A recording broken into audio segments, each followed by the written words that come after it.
কিন্তু আজকে আমি তোমাদের পদার্থবিজ্ঞান দ্বিতীয় পত্রের চতুর্থ অধ্যায় তড়িৎ প্রবাহের চুম্বক ক্রিয়া ও চুম্বকত্ব টপিক্সের অধ্যায়ের একটা টপিক্স নিয়ে আলাপ আলোচনা করব। আর সেই টপিক্সটা হচ্ছে আমাদের সসীম দৈর্ঘ্যের সরল সোজা পরিবাহীর দরুন চুম্বক ক্ষেত্রের মান। এখানে তোমাদের যে সাধারণত কোন ছাড়ে বইয়ে যেটা দেওয়া আছে অসীম দৈর্ঘ্যের, তো আমরা প্রথমে সসীম দৈর্ঘ্য বের করব, তারপরে ওটাকে আমরা অসীম দৈর্ঘ্যের ক্ষেত্রে রূপান্তর করব। তো এখানে আমি একটা চিত্র আঁকছি, দেখো। তো এখানে থেকে চিত্রের ভিতরে এটাকে একটা পরিবাহক কল্পনা করছি, যার বাম থেকে ডান দিকে বিদ্যুৎ প্রবাহিত হচ্ছে। এই পরিবাহকের মধ্যে একটা বিন্দু নিচ্ছি কত আমি কিউ। এই কিউ বিন্দু থেকে এ দূরত্বে ঠিক উপরের দিকে পি একটা বিন্দু। এখন এখান থেকে যদি বিদ্যুৎ প্রবাহিত হয়, তুমি জানো এই পরিবাহকের আশেপাশে কি উৎপন্ন হবে? অবশ্যই চুম্বক ক্ষেত্র উৎপন্ন হবে। তাহলে এই কি বিন্দু থেকে এ দূরে পি বিন্দুতে চুম্বক ক্ষেত্রের মানটা আমরা বের করব। এখন কি বিন্দু থেকে বাম দিকে আমি একটা বিন্দু কল্পনা করলাম কত ও কিউ এর মধ্যে দূরত্ব ধরে নিলাম কত আমি এল। এখন তোমরা বায়ট সবার সূত্র থেকে তোমরা জানো dB equal mu naught I by 4 dl sine theta by r square. তো এটা খুব ক্ষুদ্র একটা দৈর্ঘ্যের জন্য আমরা চুম্বক ক্ষেত্রের মান পাইছিলাম। তো এই ও বিন্দুতে আমরা খুব ক্ষুদ্র একটা দৈর্ঘ্য কল্পনা করব। তো ক্ষুদ্র একটা দৈর্ঘ্য কল্পনা করে বোঝার সুবিধাতে আমরা একটু বড় করে রাখবো। তাহলে আমি ধরে নিলাম ক্ষুদ্র একটা দৈর্ঘ্য এত বড়, তো বোঝার সুবিধাতে অনেক ছোট, কিন্তু আমরা বোঝার সুবিধা বড় করে নিলাম। তো এই ক্ষুদ্র দৈর্ঘ্য মধ্যবিন্দু এটা কল্পনা করলাম, এটা দিকে আমরা পি বিন্দুর একটা সংযোগ রেখা অঙ্কন করলাম। সেই সংযোগ রেখাকে আমি দিলাম কত আর। এখন আসো এই ডিএল দৈর্ঘ্য, তাহলে তড়িৎ প্রবাহ যাচ্ছে এইদিকে, আর এই ওপি এর মধ্যবিত্তে একটা কোণ কাজ করবে, সেটা কত আমার থিটা। এখন বাইরের সবার সূত্র অনুসারে জানি আমরা ডিবি কত mu naught I dl sine theta by 4 r square. এখানে আমরা এই চিত্র থেকে আমরা যেটা বের করবো এখন কট থিটা। দেখো তোমরা কট থিটা মানে কি জানো তুমি? ভূমি বাই লম্ব। এটা যেহেতু আমার থিটা, এটা হইতেছে কি আমার লম্ব, এটা হচ্ছে কি আমার ভূমি, এটা হচ্ছে কি আমার অতিভুজ। তাহলে আমি কট থিটা এগুলো লিখতে পারি ভূমি বাই লম্ব। ভূমি হচ্ছে কত আমাদের ও কিউ, লম্ব হচ্ছে কি আমাদের পি কিউ। তাহলে এখন ও কিউ এর মান ধরছি কত আমি এল, আর পি কিউ এর মান ধরছি কত আমি এ। তাহলে কট থিটা ইকুয়াল কত পেলাম আমি? Cot theta equal L by এ।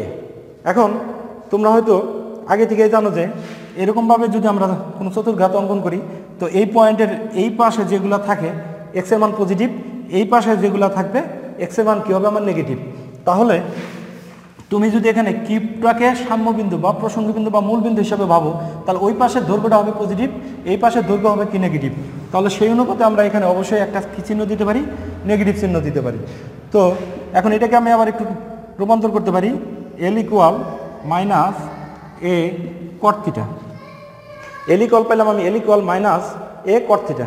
এটাকে যদি আমি থিটার সাপেক্ষে ডিফারেন্সিয়েশন করি, তাহলে আমার আসে ডিএল ইকুয়াল মাইনাস এ রাখলাম আমি কট থিটাকে যদি তুমি ডিফারেন্সিয়েশন করো, তাহলে কি আসবে? Minus cosec square theta dot সাথে আসে কত আমার কস থিটা। এখন দেখো তাহলে এই মাইনাস মাইনাস কি হয়ে যায়? উঠে যায়। তাহলে ডিএল ইকুয়াল পাই আমি a cosec square theta d theta. এখন আসো আবার কোসেক থিটা ইকুয়াল কত আসে আমার? কোসেক থিটা বলতে তুমি জানো সাইন থিটা বিপরীত। তাহলে কোসেক থিটা হবে কি অতিভুজ বাই লম্ব। আমাদের এখানে অতিভুজ কোনটা? ওপি। তাহলে আমি লিখলাম ওপি। লম্ব হচ্ছে কোনটা? P Q.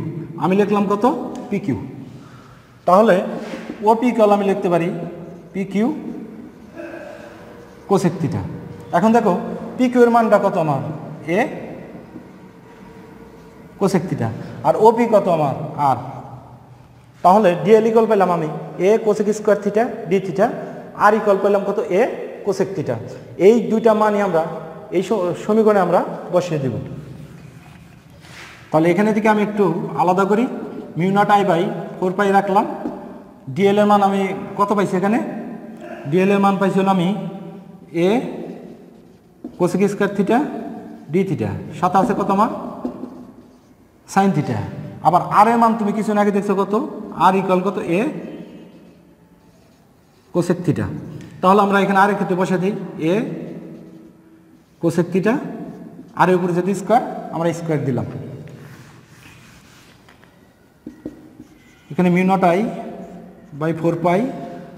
এখন দেখো যে এখানে এ স্কোয়ার, তাহলে আমি যদি এটাকে এখন যেহেতু বর্গ আকার আছে তার মানে আমি এটাকে এইভাবে লিখতে পারি এ স্কোয়ার, সাথে লিখতে পারি কত কোসেক স্কোয়ার থিটা। এখন দেখো এখানে কোসেক স্কোয়ার আছে, এখানে কোসেক স্কোয়ার আছে, কাটাকাটি যায়, এখানে এ আছে কিন্তু এখানে এ স্কোয়ার আছে, তাহলে আমার থাকে কি উপরে থাকে হলো সাইন থিটা ডি থিটা, নিচে থাকে কত তো আমার এ।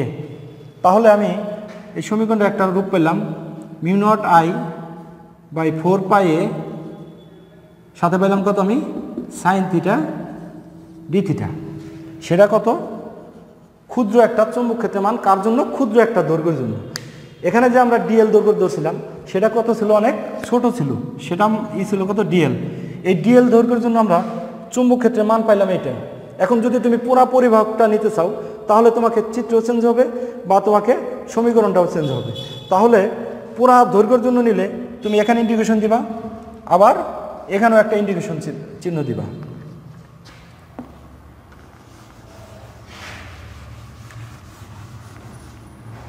তো এখানে থেকে একটা জিনিস লক্ষ্য করো যে পুরা দৈর্ঘ্যটার ক্ষেত্রে এটাকে যদি আমি থিটা 1 কল্পনা করি, আর এখান থেকে আমি আরেকটা টানলাম, এটা কত হলো আমার থিটা 2। কারণটা হলো কি আমি বলি, এখানে যে ক্ষুদ্র দৈর্ঘ্য ভাবছিলাম সেই এদিকে তড়িৎ প্রবাহিত হচ্ছিল পি এর সাথে, এটা এইদিকে কোণ, তাহলে তড়িৎ প্রবাহ এবং ও পি এর মধ্যবর্তী কোণ হচ্ছিল আমার থিটা 1। আরেকটা জিনিস লক্ষ্য করো যে এখানে তুমি যে কোনো একটা বিন্দু দাও সেটা আর ধরো, যে পি আর এবং তড়িৎ প্রবাহের মধ্যবর্তী কোণ হচ্ছে কত আমার থিটা 2। এখন এই সমীকরণটাকে আমরা এই সীমার ভিতর সমাকলন করুন, তাহলে আদি সীমা হচ্ছে হলো আমাদের থিটা 1, চূড়ান্ত সীমা হচ্ছে কত আমার থিটা 2। তাহলে এখন তুমি যদি ডিবিকে ইন্টিগ্রেশন করো তাহলে আমার কি আসবে বি, আর এখানে থেকে আমরা কিছু সাইড করি মিউ নট আই বাই থাকে হলো আমার 4 pi A integration theta 2 theta 1, সাথে আসলে আমার sine theta d theta. Mu naught I 4 pi A, এখন sine theta d theta, sine থিটাকে তুমি যদি ইন্টিগ্রেশন করো কি আসে মাইনাস কস থিটা, তাহলে আমি এখানে লিখলাম মাইনাস কস থিটা। উপরে গেছে আমার থিটা 2, নিচে আসে কত আমার theta 1। Mu naught I by 4 pi a. এখান থেকে একটা জিনিস লক্ষ্য করো, তাহলে আমরা যেটা জানি যে উপরের লিমিটটা আগে বসাবো, মাঝখানে একটা মাইনাস চিহ্ন দেবো, পরে আমরা নিচের লিমিটটা দেবো। তাহলে মাইনাস কমন নিয়ে নিলাম আমি, তো মাইনাস কমন নিয়ে একটা ফার্স্ট ব্র্যাকেট দিলাম, তাহলে এখানে আছে কত উপরের লিমিট কস থিটা 2, তারপরে মাঝখান কী হবে একটা মাইনাস চিহ্ন হবে, তারপরে বসবে আমার নিচের লিমিট দিলাম আমি। তাহলে এখানে পেলাম আমি mu naught I by 4 pi এ। এখানে কত আসতেছে আমাদের, যেটা আসতেছে হলো তোমার কস থিটা 1 মাইনাস কত আসে আমার কস থিটা 2। তাহলে তোমরা একটা জিনিস এখান থেকে লক্ষ্য করো যে এই পয়েন্ট আর এই পয়েন্টের ভিতর যদি বলে, তাহলে এখানে কিন্তু দৈর্ঘ্যের কোনো ব্যাপার স্যাপার নাই, আমাদের সমীকরণের ভিতর আছে এই মধ্যবিন্দু থেকে এটার কতটুকু লম্ব দূরত্ব আছে সেটা আছে হলো আমার পরিবাহকের ভিতরে কী পরিমাণ তড়িৎ প্রবাহ যায়, আর এই যে এটার সাথে যে বিন্দুর আমরা করব এটা কত কোণ শুরু করছিল থিটা 1, শেষ করছে কত কোণে থিটা 2 কোণে, সেটার ভিতর সমাকলন করে আমরা চুম্বক ক্ষেত্রের মান যেটা পাইছি আমরা সেটা হচ্ছে হলো আমাদের B equal mu naught I by 4 pi A cos theta 1 minus কত cos theta 2।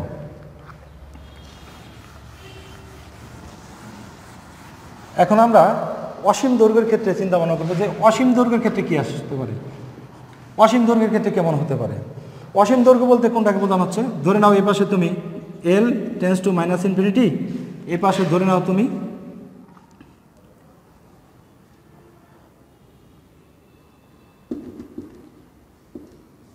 L tends to plus infinity.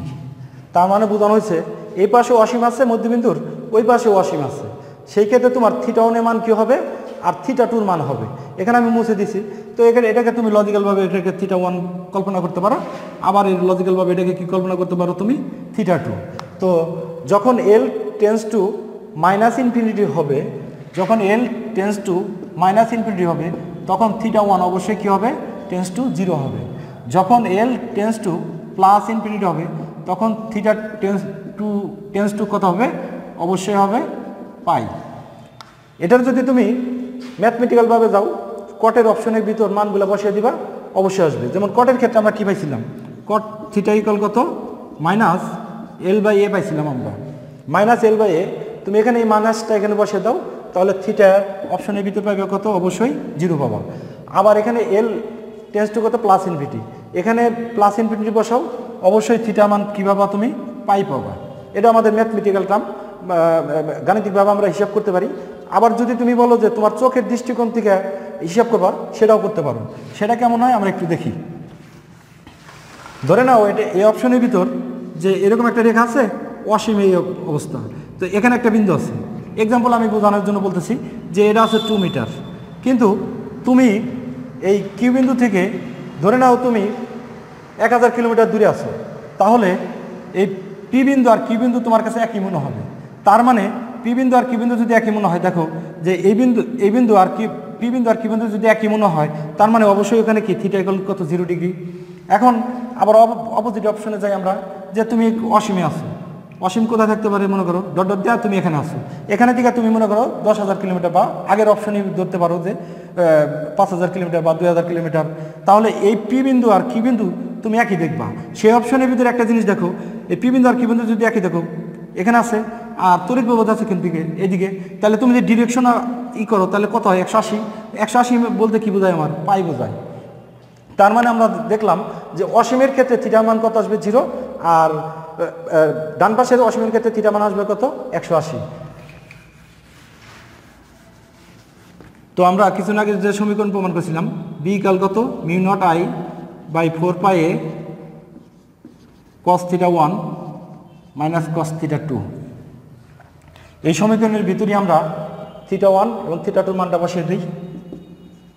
Mu naught I by 4 pi A cos theta 1 এর মান কত আসতেছে আমাদের, কস থিটার মান 0, মাইনাস থিটা 2 এর মান পাই, তাহলে দিলাম আমি কত, পাই।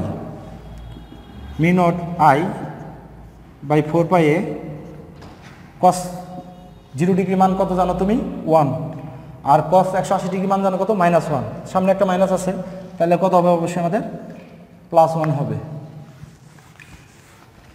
তাহলে বি ইকুয়াল আমরা লিখতে পারি mu naught I by 4 pi এ, সাথে থাকতেছে কত, 2, তাহলে আমি এই 2 কাটলাম, তাহলে আমার থাকতেছে কত, মিউ নট আই বাই 2 পাই এ। তো তোমরা একটা জিনিস লক্ষ্য করো, আমরা সসীম আর অসীম কোনো ক্ষেত্রেই কিন্তু এখানে আমাদের দৈর্ঘ্য নাই। আমাদের কোনটা দরকার, শুধু পরিবাহকের বিরুদ্ধে কী পরিমাণ তড়িৎ প্রবাহ যাচ্ছে, আর যে পয়েন্ট থেকে আমি যতটুকু দূরত্বে বের করব সেটাকে বলা লম্ব দূরত্ব, অর্থাৎ কিউ থেকে আমরা এ দূরত্বে পি বিন্দুতে চুম্বকীয় মান বের করছি, সেটা আছে। তার মানে আমাদের যে দৈর্ঘ্য সেটার উপর কিন্তু ডিপেন্ডেন্ট হচ্ছে না, আমাদের ডিপেন্ডেন্ট হচ্ছে যে কতটুকু বিদ্যুৎ যাচ্ছে পরিবাহকের বিদ্যুতে, বা ওই যে বিন্দুতে সাপেক্ষে আমরা বের করুন সেই বিন্দুতে কতটুকু দূরত্বে চুম্বকীয় মান বের করুন, সেটা আমাদের দেখার বিষয়। এখন আসলে এরকম পরিবাহকের ক্ষেত্রে আমরা কিছু ডিরেকশন বের করি, যে দিকটা কেমন হয়।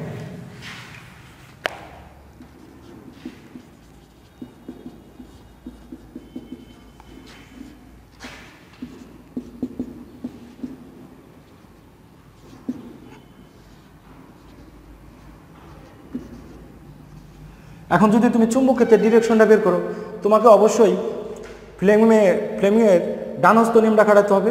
তোমাকে একটা জিনিস ভাবতে হবে, এই যে আমি বৃদ্ধাঙ্গুল বরাবর মার্কারটাকে সেট আপ করছি, এই বরাবর যদি তড়িৎ প্রবাহ যায়, তাহলে আমার চুম্বক ক্ষেত্রে ডিরেকশন হবে কোন বরাবর, এই দিকে। আমি আবারও বলি, আমার এই বৃদ্ধাঙ্গুলের সাথে আমি মার্কারটাকে অ্যাড করছি, তাহলে তড়িৎ যদি এইদিকে প্রবাহিত হয়, উপরের দিকে এভাবে যদি প্রবাহিত হয়, আমার চুম্বক ক্ষেত্রে ডিরেকশন কোন বরাবর হবে, এই বরাবর। তাহলে এখানে চুম্বক ক্ষেত্রের ডিরেকশনটা আমরা যদি লিখি, দেখো তো কেমন হয়। তার মানে পি বিন্দু থেকে চুম্বক ক্ষেত্রের ডিরেকশনটা বেরিয়ে আসতেছে কিভাবে, লম্ব বরাবর। তাহলে সেটাকে আমরা কি দিতে পারি, অবশ্যই ডট। এখন আসো যে আমরা বৃত্তাকার পথের অপশনের ভিতর ডিরেকশনটা বের করি। যদি বৃত্তাকার পথে যদি তুমি তড়িৎ প্রবাহিত হয়, বৃত্তের কেন্দ্রে যদি আমরা চুম্বক ক্ষেত্রের মান বের করি, তো এই অপশনের ভিতর চুম্বক ক্ষেত্রের ডিরেকশন এই তল বরাবর ভিতরের দিকে হবে নাকি তল বরাবর বাইরের দিকে আসবে। তো তোমরা তো একটা জিনিস জানো যে তল বরাবর যদি ভিতরের দিকে যায়, চুম্বক ক্ষেত্রের ডিরেকশনটাকে আমি ক্রস চিহ্ন দ্বারা ব্যবহৃত করি, আর যদি তল বরাবর যদি বাইরের দিকে আসে, সেটাকে আমরা ডট চিহ্ন দ্বারা অভিহিত করি। এখন যখন বৃত্তাকার পথে ক্লকওয়াইজ বিদ্যুৎ প্রবাহিত হচ্ছে, কেন্দ্রে তুমি চুম্বক ক্ষেত্রের মান বের করলা, কিন্তু তোমার এই চ্যাপ্টারে অনেক ইম্পর্টেন্ট, সেটা হলো ডিরেকশন বের করা। তাহলে 4টা আঙ্গুলকে তুমি তড়িৎ প্রবাহের দিকে সেট আপ দিবা, বিদ্যুৎ আঙ্গুলটা দেখো ভিতরের দিকে। তার মানে যখন ক্লকওয়াইজ বিদ্যুৎ প্রবাহিত হবে, এই বৃত্তের কেন্দ্রে যদি চুম্বক ক্ষেত্রের মান বের করো, সেটা অবশ্যই কী হবে? ক্রস। ক্রস বলতে কি? ঠিক তল বরাবর, লম্ব বরাবর ভিতরের দিকে। এখন আসলে যদি এন্টি ক্লকওয়াইজ হয়, তাহলে সেক্ষেত্রে কী হবে? যে এন্টি ক্লকওয়াইজ যাচ্ছে, তাহলে চুম্বক ক্ষেত্রের ডিরেকশনটা কোন দিকে হবে? তাহলে ওই 4টা আঙ্গুলকে তুমি ওই বরাবর দিবা, তোমার বৃদ্ধাঙ্গুল কী বরাবর দেখো তো দেখি? বাইরের দিকে। তার মানে বাইরের দিকে বলতে আমরা জানি কী বোঝাই? ডট চিহ্ন বোঝাই। তো সুপ্রিয় শিক্ষার্থীবৃন্দ, আমরা খুব শীঘ্রই এই চ্যাপ্টারের উপর অনেকগুলো ক্লাস দেব। আমি জানি তোমরা যারা পরীক্ষা দেবা বা তোমরা যারা সেকেন্ড ইয়ারে আসো, এই চ্যাপ্টারটা অনেকটা জটিল প্লাস অনেকটা ইম্পর্টেন্ট। সে হিসেবে আমরা এখন রেগুলার এই চ্যাপ্টারের উপর ক্লাসগুলো দেওয়ার চেষ্টা করব। যারা পরীক্ষার্থী এবং যারা দ্বাদশ শ্রেণী, আশা করি তোমরা সবাই দেখার চেষ্টা করবা এবং কি যেসব সমস্যাগুলো আমার সাথে শেয়ার করবা। আশা করি তোমরা সবাই ভালো থাকবে। আল্লাহ হাফেজ।